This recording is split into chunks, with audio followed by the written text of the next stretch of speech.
So what's good, TMG fam? It's your boy Ellen, and I'm back with another reaction. How y'all feel? Welcome back to the channel. Salute. So I guess it's safe to say, and only speaking for myself, bro, like when it comes to history, I don't know as much as I thought I did. You know what I mean? True history. I don't, man. And the constant new discoveries and different things like that just goes to show that, man, it's so much more that we need to learn about our history, bro. Our history. Can't stress that enough. I guess that's what them teachers was trying to beat into my brain back in school, but I really wasn't trying to hear it then. You know what I mean? Now, I'm really interested in it. Hence these videos, bro, because they give you a lot of information, man. So much information. And it's always updating because we're always continuing to make new discoveries, right? So this video here is this discovery in Egypt scares scientists. So we're gonna get into this video, man. If you're new, hit that subscribe button and join the fam. What is you doing, all right? And once you do that, man, real quick, moment of silence for them haters. That's enough. Now run the likes up. Make sure y'all hit that like button. Here we go. Source of speculation, mystery, and mythology. But maybe there's a lot that we don't yet understand. Maybe they were a lot more advanced than we think today. They had an understanding of architecture, medicine, the cosmos, and even the process of aerodynamics that's simply impossible for their time period. Why do we think it's impossible for them to be smarter than we are? Like, I don't understand that.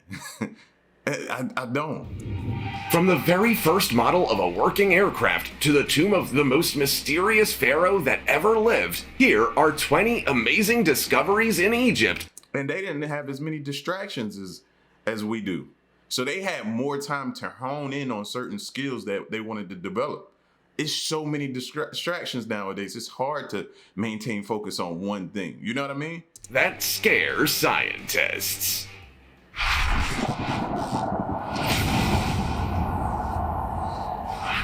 Number 20.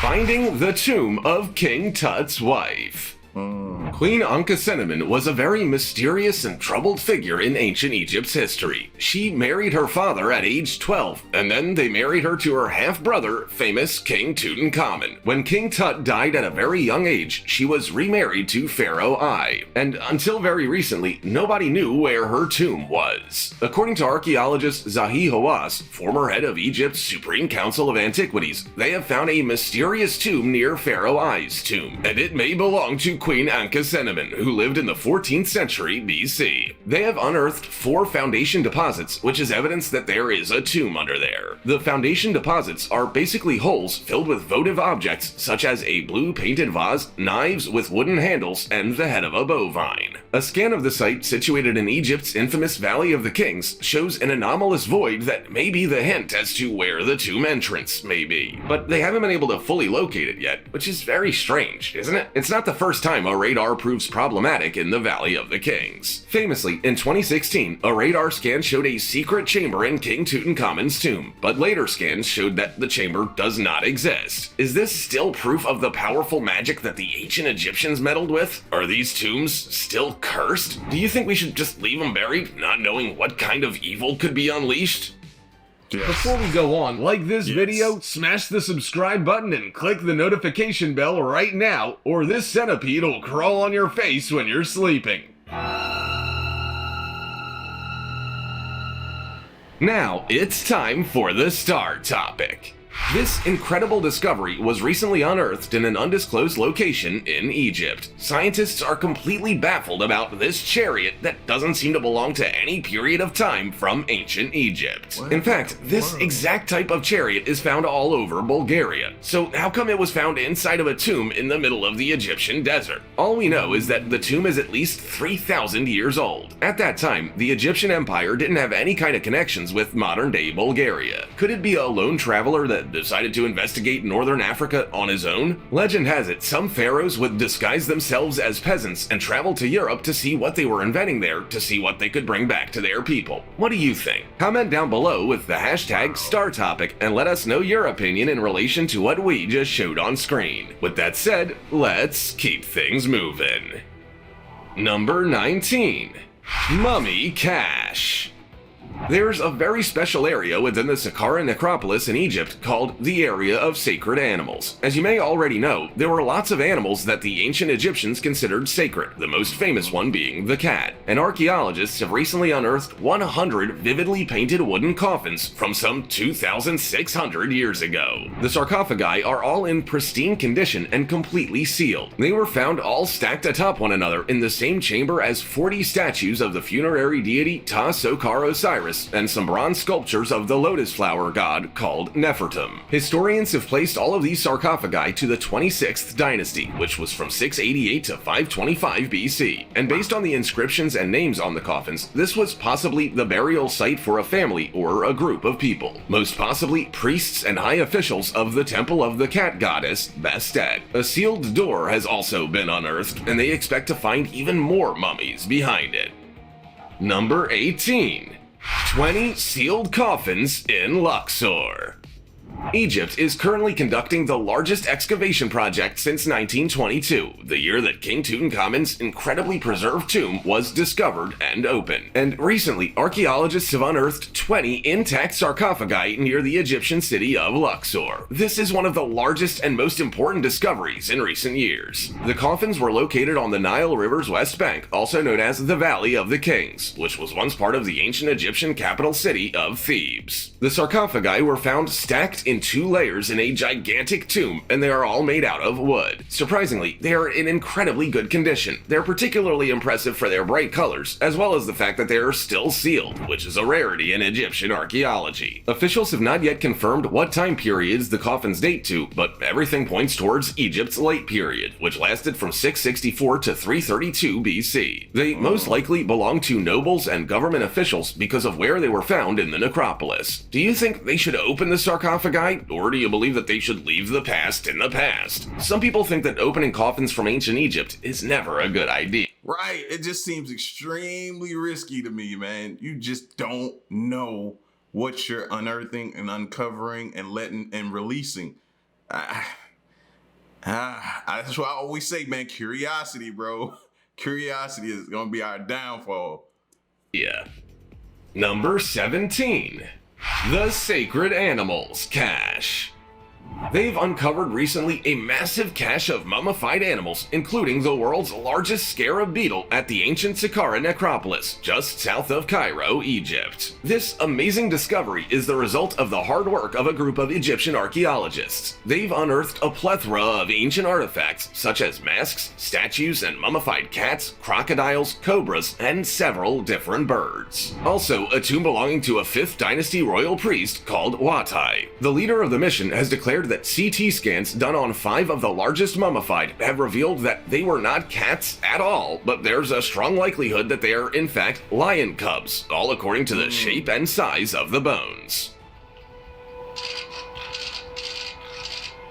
In the same dig, they've also discovered about 75 wooden and bronze statues of cats, as you know that ancient Egyptians were a little bit obsessed with cats, and if you're a cat owner, you probably understand why. In ancient Egypt, they mummified people to preserve their bodies for the afterlife. On the other hand, animal mummies were used mostly as religious offerings to the gods. The Saqqara necropolis served as the burial ground for the city of Memphis, which was the capital of ancient Egypt for over 2 millennia. Number 16. The Screaming Mummy.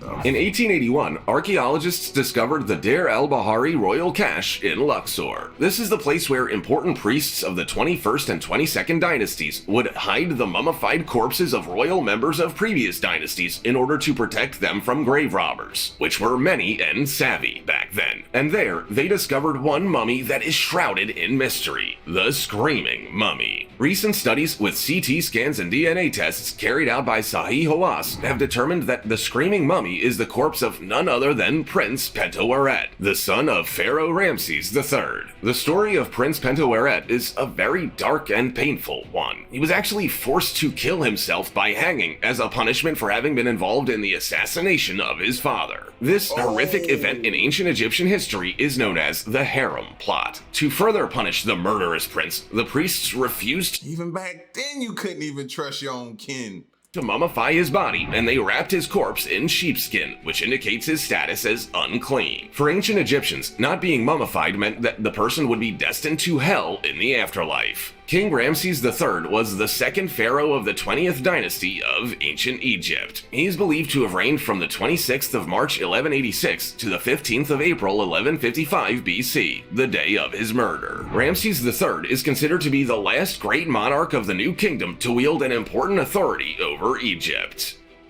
Number 15. Egypt discovers the Valley of the Monkey, an ancient industrial zone.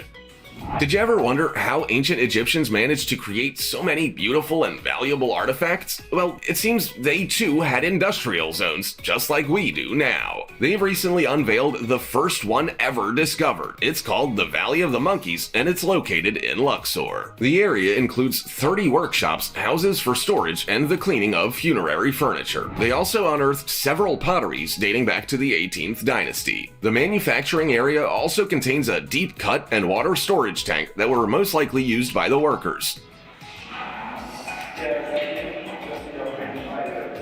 Along with all the tools that they had used to construct and decorate the royal tombs, such as hundreds of inlay beads and golden wings of Horus seen in some sarcophagi. This is a major discovery, because until now, all we knew about the Valley of the Kings and how they buried their royals came from the tombs themselves. Now, we have a clear insight into how thousands of people worked to create such breathtaking and majestic funerary chambers. Imagine a whole city in the middle of the Egyptian desert where everyone that lives in it is working on making coffins and decorations for the pharaoh's tombs. And that'll give you a pretty good idea of what the Valley of the Monkeys was. Number 14. Rare statue of King Ramses II.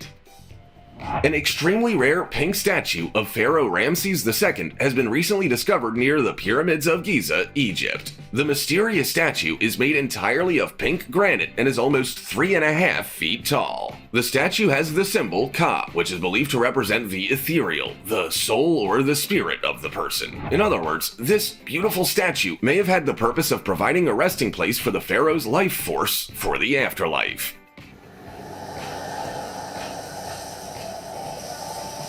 Isn't that poetic, to encapsulate someone's essence in a statue? What's not so romantic is that the statue was found on the land belonging to a man that had been arrested earlier in the same month for carrying out illegal excavations. Thankfully, they caught him in time to salvage this unique piece. Before this astonishing He knew what was there. discovery, only wooden statues of King Ramses II with the symbol Ka had been found. This is the first one made out of stone. Pharaoh Ramses II ruled ancient Egypt during the 19th dynasty between 1279 and 1213 BC. He had more children and built more monuments than any other pharaoh in history. Because of this, and because of a number of successful military campaigns into the Levant, he is often called Ramses the Great.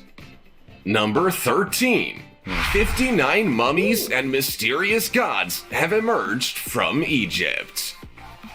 Sacred artifacts seem to never stop emerging from the spiritual sands of time. The most recent took place in the necropolis of Saqqara, and it's considered to be the most important discovery since the pandemic. The 59 mummies date from the late period and are believed to be the corpses of priests, senior statesmen, and other people of high social standing. They were buried all together so they wouldn't have to travel to the underworld alone. Alongside their sarcophagi, they also found dozens of statues of the lotus god Nefertum and the dual god Ta-Sokar. Some gods would rise and fall with the dynasties, but Nefertum was worshipped throughout the entire history of ancient Egypt. Ta-Sokar was an amalgam of two gods. Ta was the god of craftsmen and architects, and Sokar was the Memphite god of the dead.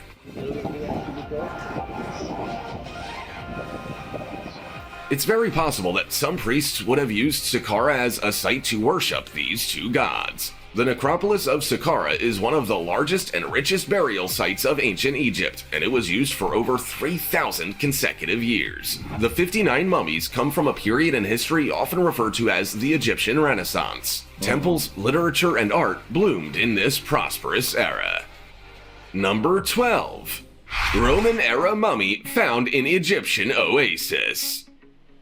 We sometimes tend to forget that ancient Egypt and the Roman Empire had an entwined history at some point, and this gorgeous sarcophagus is the ultimate culmination of both cultures mixed together. Take a look at this intricately carved plaster coffin that was recently discovered in a newly unearthed complex of tombs located in the remote desert oasis of Baharia, some 186 miles southwest of Cairo. The sarcophagus portrays a very wide-eyed woman dressed in a tunic, and it's the very first Roman-style mummy found in the area.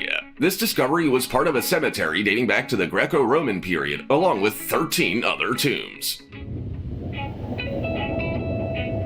The sarcophagus per se is only 3 feet long, and it contains a woman wearing a long tunic, a headscarf, valuable bracelets and shoes, and a beaded necklace. They placed colorful stones in her eyes, which gives the eerie appearance that she is awake and looking into the abyss. They thought that— Why they gotta do that, though? You know what I mean?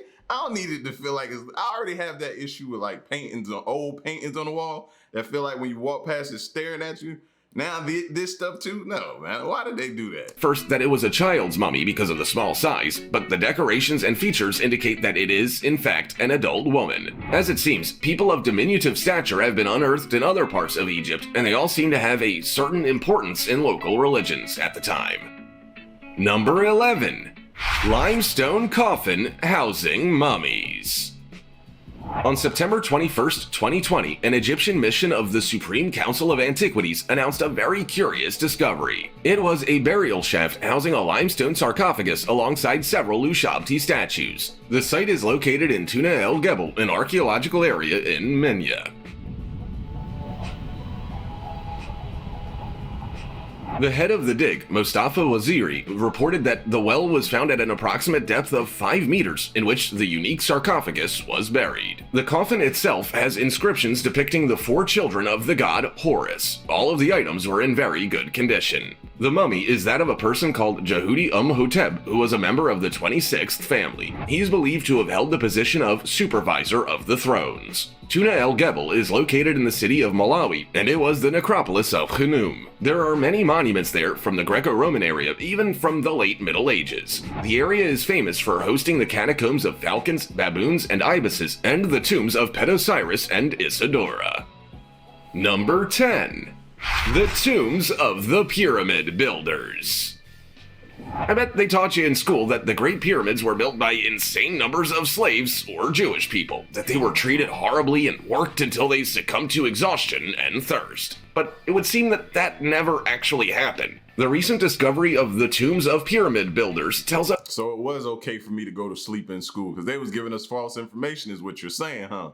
Is that what I'm hearing? a very different story. First of all, there's clear evidence that they were all free men, and they were regarded as important enough to have their own tombs. These tombs were built right next to the king's pyramid, which also means that these people were not by any means slaves. It's a very high honor to rest beside such an important monument. Once inside the tombs, you can see graffiti on the walls with inscriptions such as "Friends of Khufu, who was a pharaoh." This is more confirmation than surprise at this point. So, as you can see, the myth of slaves building the Great Pyramids is just that, a myth. When European people started discovering ancient Egyptian relics and culture, they interpreted it in their own way. But that doesn't mean that they got it right. Not by a long shot. Egyptian officials have long pushed against the idea of slave-built pyramids. They say it undermines the skill involved in their construction and the impressive sophistication of ancient Egypt's magnificent civilization. It's time to give Egyptian history back to the people of Egypt.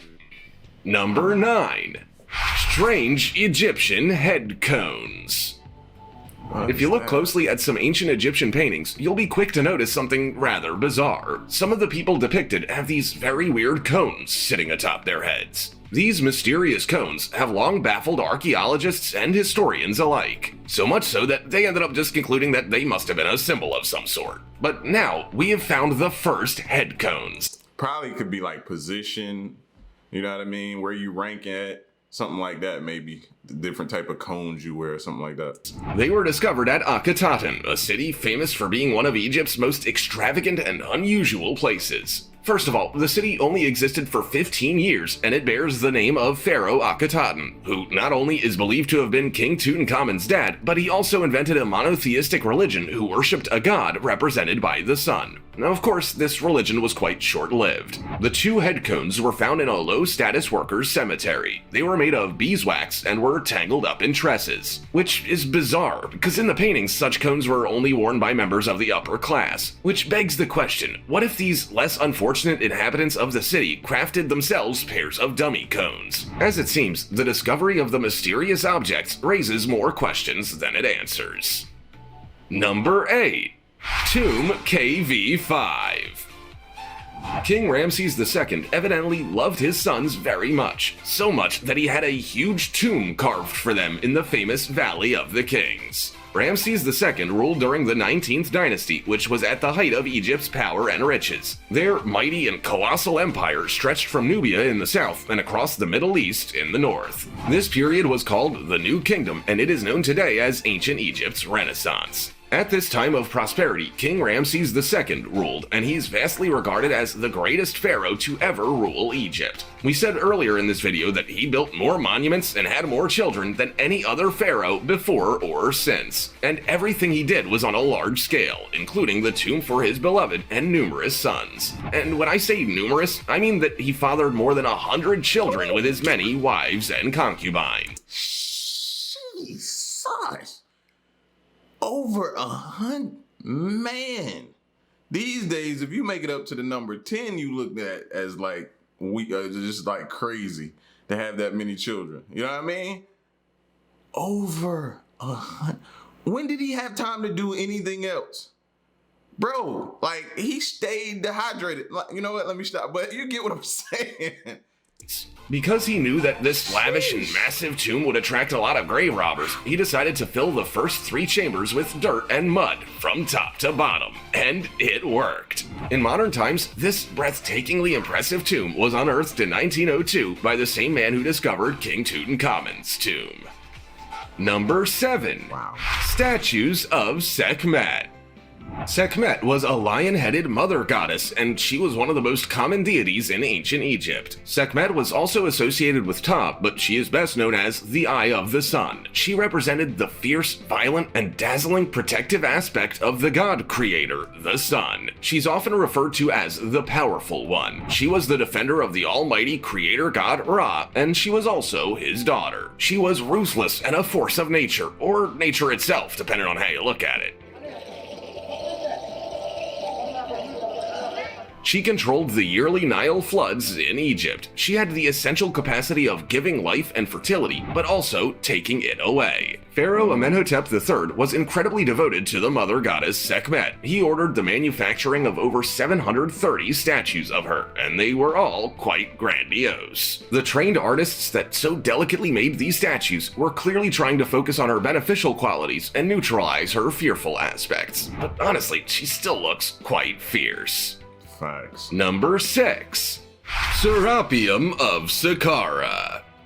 Welcome to the place of burial of the Apis bulls. Or is it? The ancient Egyptians called this place the House of Osiris, and it has been a continuous source of utter mystery and speculation. It was originally discovered in 1850 by Mariette. The Apis bull was worshipped in Memphis. This deity was introduced in ancient Egypt by Ptolemy I with the intention of providing a god that could be worshipped by both Egyptians and Greeks.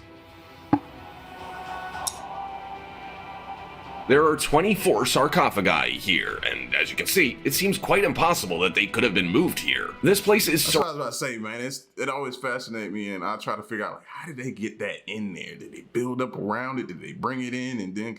Like, that's always a question I have. Surrounded by desert and river. So far, though, no mummy of an Apis bull has ever been discovered here. So what was this place used for then? The Serapium has the only entrance measuring 3.2 meters wide. There were 24 sarcophagi here. All were opened, except for the one that Mariette exploded to see what was inside, as his team found it completely impossible to lift the 32-ton lid covering the coffin. But no Apis bull was ever found. Imagine exploding something that's thousands of years old just because curiosity got the better of you. Number 5. Meteorite Jewelry.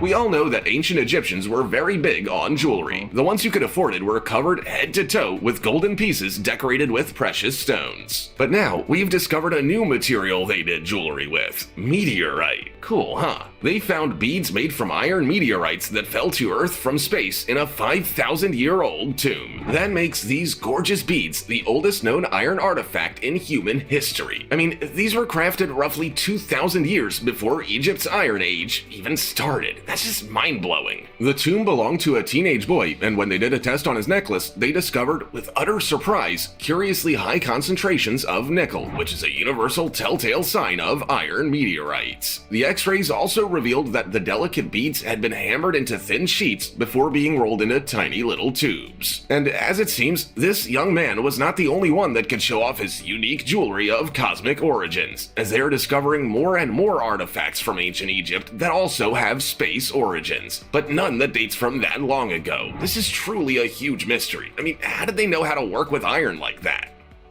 Number 4. We gotta stop acting like they weren't intelligent, right? I just gotta, every time somebody say that, I gotta just like interject, because they were very, very smart, intelligent, resourceful, crafty. Like, you could tell, man. You can tell. Like, very, very creative, artistic, all of that. You see that it's present here in everything we're finding. So, like, stop thinking like that. I think sometimes we make ourselves narrow-minded when we do that. Sorry. Unknown electromagnetic energy.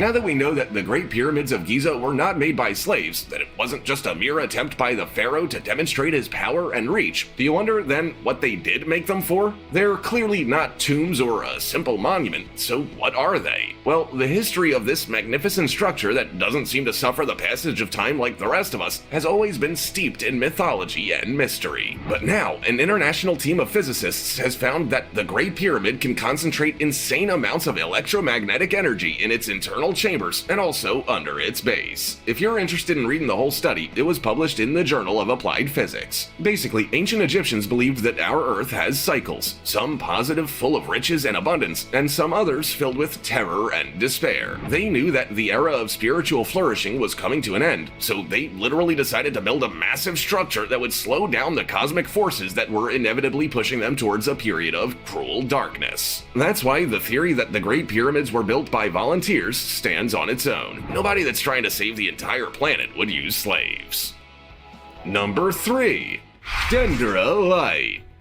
This amazing artifact is considered to be the very first depiction of a light bulb. It is located on a wall beneath the Temple of Hathor at Dendera, and you can clearly see how similar it is to modern-day light bulbs. Some people suggest that the drawing consists of a Crookes tube, which was an early light bulb, 2 bulbs, and inside them 2 snakes forming a wavy line forming a lotus flower, the socket of the bulb. But that's not all. There's also something very similar to a wire that the air god is kneeling, and besides this bizarre object stands a 2-armed jed pillar, which is also connected to the snake. Oh, and there's a baboon wearing 2 knives, for good measure. Some people strongly believe that this is proof of time travel. Somebody at some point traveled back to ancient Egypt and left behind a pair of light bulbs. The baboon being armed may suggest that they thought these artifacts could be very dangerous if used incorrectly. But we all know that getting electrocuted isn't really fun at all, right? So what do you think? Do you think this is an artistic interpretation of a light bulb, or is it just a coincidence? Number 2.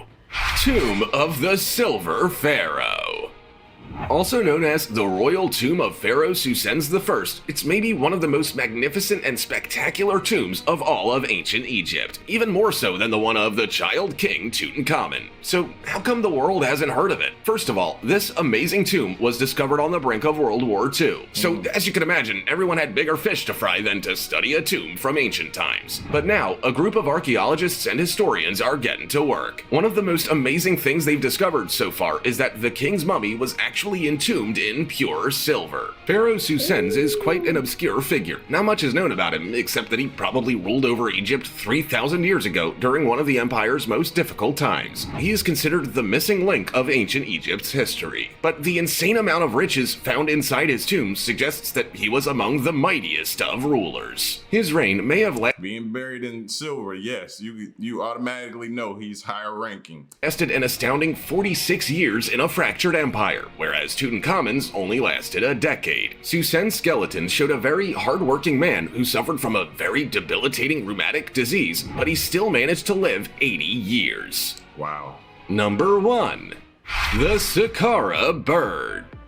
This magnificent small wooden figurine was unearthed back in 1898 from a tomb in the necropolis of Saqqara. Archaeologists estimate that it's about 2,200 years old, and you'll be quick to notice that although it's called a bird, it looks more like a modern-day airplane with the head of a bird. Strange, huh? You can imagine that this little statuette is quite the controversial piece amongst historians. So much so that it's prompted some people to believe that the ancient Egyptians may have had a better grasp on the process of aerodynamics than we give them credit for. This little wooden sculpture may very well be a model of an actual working aircraft, such as a glider of some type. Now imagine ancient Egyptians having fun flying over the Great Pyramids of Giza. And there's more. The History Channel recently did a test with an exact replica of the Saqqara Bird. They tested if it could fly in a wind tunnel without a tailplane. And guess what? In 4 times, the little glider flew perfectly well. The test was conducted at the Liverpool University, and it was a total success. Could it be that this is just a coincidence that the statuette's able to fly on its own, or did they really have planes in ancient Egypt? It's no secret that the ancient Egyptians were very advanced and mysterious people, and we still have lots to learn from them. But some of the things we're discovering now are just mind-blowing. Do you think they were a very futuristic civilization that's been kept secret? Tell us about it. Also, check out our other cool stuff showing up on screen. Yeah, I agree, man. Like, I think we're just now scratching the surface of what we think. And we can't be too hard on our teachers or history books and stuff like that for making us think that it was, slaves and different things that were built in them, not volunteers, That might have been off of the information they had at the moment. Like I said, we keep discovering and finding things. So with that, our information is going to change. Our theories are going to change. So what we thought back then is not prevalent now. What we think now won't be prevalent 15, 20 years from now. You know what I'm saying? As we'll have more data to support other theories. So we can't be too hard on ourselves for what we thought back then. You know what I mean? We just got to continue to progress. And as they continue to find and research and discover, new theories will be made, more will be revealed, I guess you could say. So, but all this is truly, truly fascinating and interesting. So y'all get at me in the comment section, man, and let me know what you think. Stick around and stay tuned until next one I'm gone. Peace.